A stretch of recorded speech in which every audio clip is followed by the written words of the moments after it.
tell me what you think inflation is. Inflation. Well, I think inflation is basically the rise. It's like the rise basically. So taxes are just rising up, and I think that's the well, like Taxes or prices? prices and taxes too, both of them.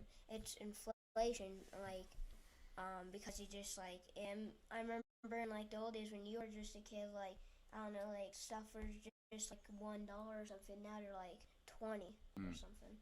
Yeah. You know how much a candy bar? How much is a candy bar when you go to the store? It's now like $3 or four. Really? $2. $2? One. You know how much it was when I was your age? What? Yeah, 25 to 50 cents. 50 cents, I think, pretty normal. So that means it's four or five times as much now. Yeah.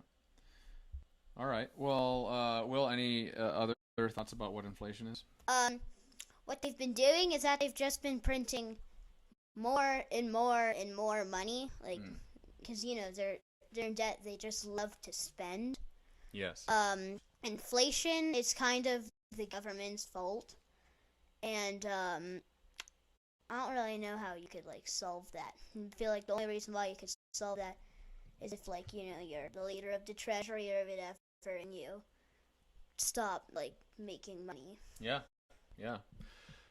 Well, both of you, that's pretty smart. Because we haven't talked a lot about inflation, so people that are watching this, yeah, it's not like I prep the kids on these questions. I think it's more interesting to get the answers raw and go from there. So I think you're both partially correct here, and I'll maybe expand on a little bit of it. And I'm not a economist, but I know enough about it. So Max said prices go up. Yes, inflation means that prices go up. So inflation is something that we sort of dealt with over time, but it tends to go up and down in terms of how severe it is.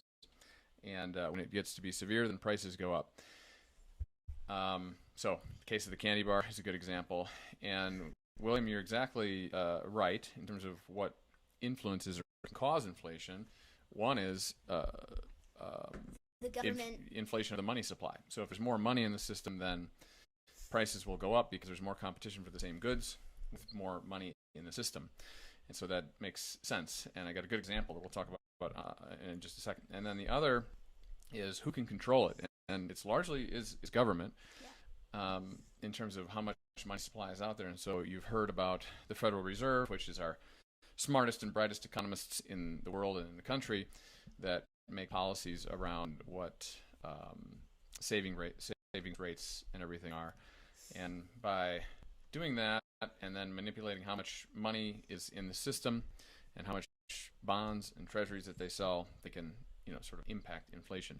The trick is once you get heavy inflation, it can be pretty painful to bring it back to normal, because what you have to do is increase borrowing rates on money, which makes it harder for people to borrow, and it makes things more expensive to buy in the short term. And in some cases, it means companies have to cut costs, and sometimes unemployment will go up as a result of trying to correct inflation. So it can be a difficult process to get it back and in control. And of course, the government is attempting to do that right now. And I would say there's skepticism around what the right way to do that is.